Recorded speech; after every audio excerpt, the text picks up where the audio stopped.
Itu kami telah bersama dengan Darmadi Sutanto, Wakil Direktur Utama PT Bank BTPN Tbk. Pak Darmadi, apa kabar? Baik, Mbak Aneka. Baik, Pak Darmadi, kita sudah melewati kuartal pertama tahun 2023 ini, lalu realisasi di BTPN seperti apa? Di BTPN, so far saya bisa katakan secara pencairan kredit baik, ya. Pertumbuhannya kalau kita bicara year on year itu masih cukup signifikan, bahkan saya bisa bilang cukup di atas 50% gitu ya. Nah jadi, tapi kalau quarter on quarter itu memang sekitar 10-15% pertumbuhan di retail. Jadi hanya kami memang melihat juga fenomena pembayaran yang cukup tinggi. Payment maksudnya. Sehingga pertumbuhan dari outstandingnya itu yang belum sesuai ekspektasi. Jadi outstanding loan di kami mungkin year to date sekarang per Maret itu baru bertumbuh sekitar 2-3%. 2-3%, ekspektasi awalnya ada di berapa, Pak? Tentu saja pertumbuhan selama setahun kami expect ada di level double digit, sekitar 20% gitu ya kalau di retail. Karena kami base-nya juga masih belum besar ya, jadi cukup tinggi. Yang kita sedikit surprise itu sebetulnya pembayaran kembali. Pembayaran, jadi orang pakai, mencairkan, tapi dia juga cepat membayar. Gitu.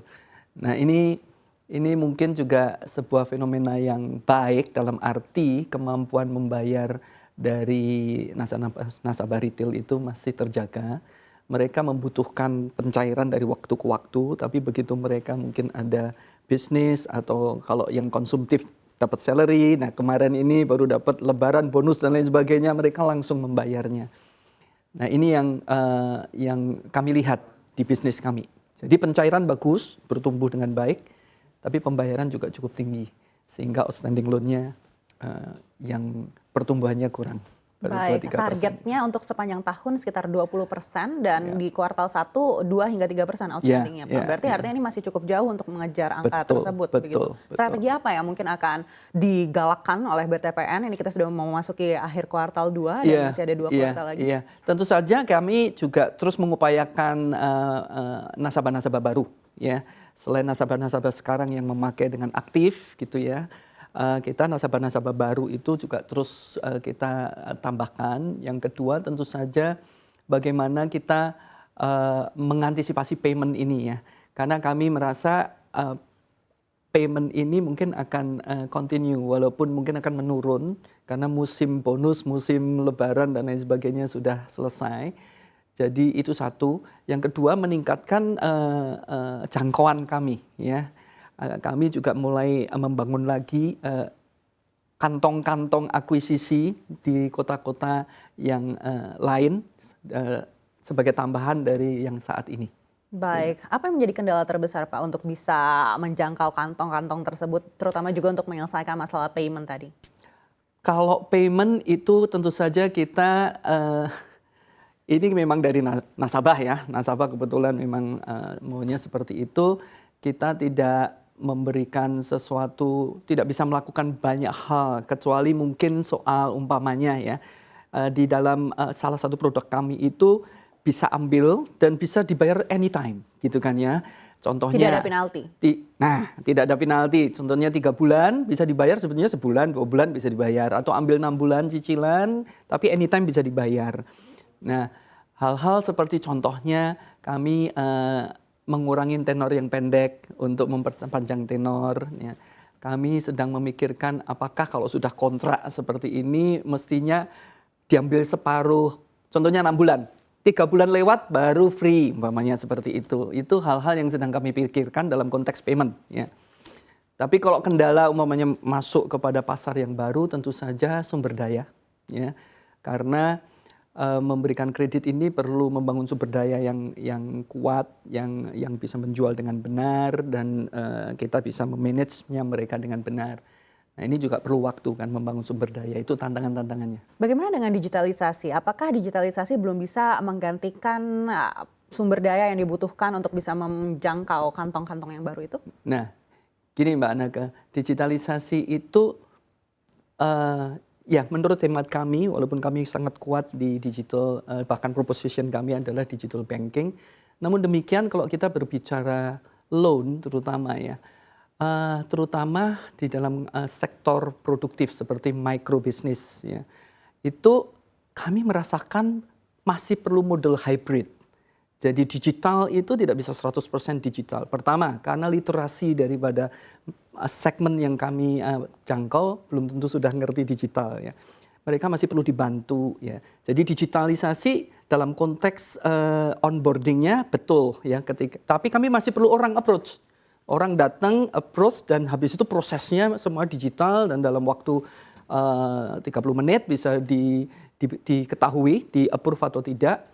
Dan kemudian proses setelah pasca disbursement, setelah mereka diterima, transaksinya bisa digital. Mereka bisa pakai untuk pembayaran, untuk ambil uang, ataupun untuk transfer dan lain sebagainya, itu digital. Namun belum bisa dihilangkan dengan approach awalnya. Risikonya sebesar apa Pak kalau memang approach ini dihilangkan?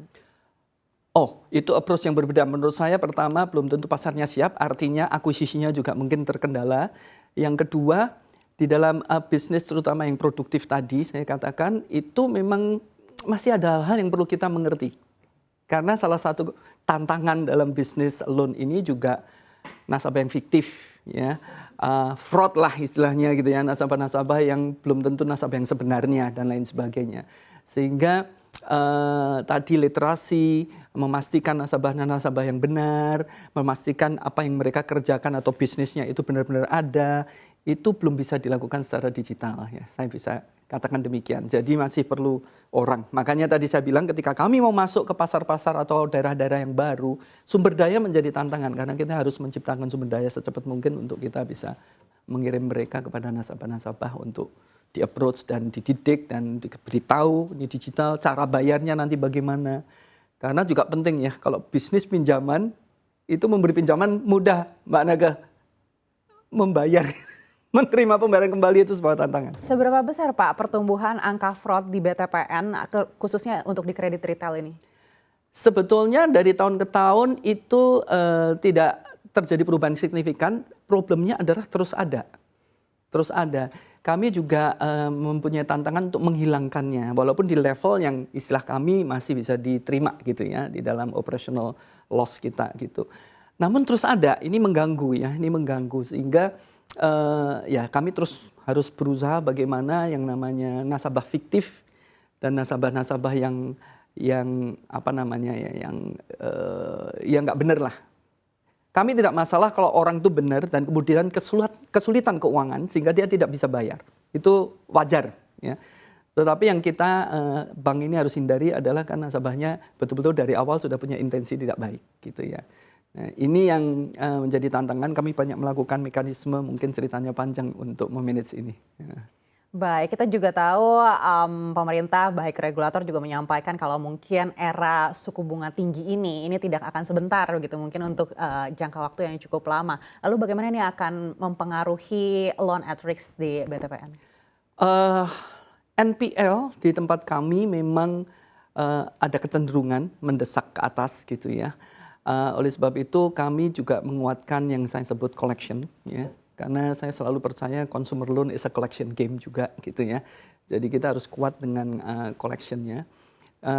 Namun memang masih di batas yang di bawah apa yang kita katakan limit yang kita mesti concern dalam sebuah bisnis ya. Namun ada desakan itu tapi di level yang masih oke lah. Baik, evaluasi dari BTPN apa yang menyebabkan memang NPL ini mendesak untuk tumbuh? Pertama mungkin karena walaupun kami tidak mengikuti bunga naik ya, ada di beberapa segmen yang naik sedikit lah karena cost of fund juga naik ya semuanya. Mungkin itu karena masalah bunga ya. Yang kedua tentu saja kembali lagi kalau saya melihat ada di beberapa segmen tertentu yang kita harus hati-hati dan kami melihat di area-area tertentu juga yang mempunyai masalah. Mungkin kalau kita bicara Indonesia, mungkin kalau di bisnis kami di konsumtif ini lebih dilihat itu secara geografis ya, secara segmen yang seperti apa, behavior seperti apa, dan kami melihat ada geographical location yang rada lebih tinggi gitu ya dibanding yang lain gitu. Nah ini permasalahan mungkin setempat ya. saya nggak usah sebutkan areanya, tapi ada di Indonesia ini area-area yang memang rada meninggi gitu ya. Ada juga yang oke saja nggak masalah gitu ya.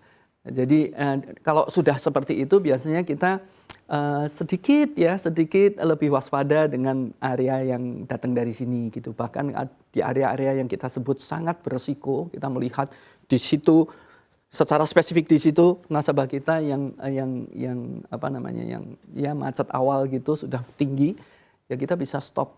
Sementara stop untuk kita pelajari apa yang terjadi di situ. Mungkin kita memberikan kriteria tertentu tambahan di area situ saja supaya kita lebih baik portfolionya.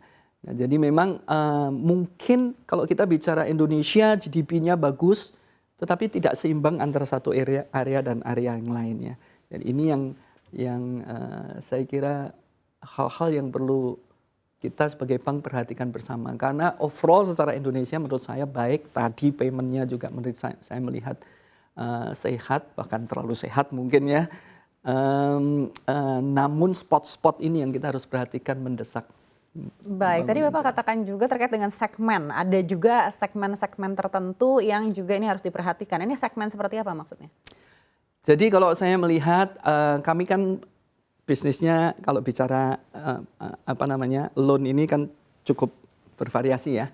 Dari mikro, kemudian ada juga yang genius digital yang lebih banyak millennials, middle class gitu.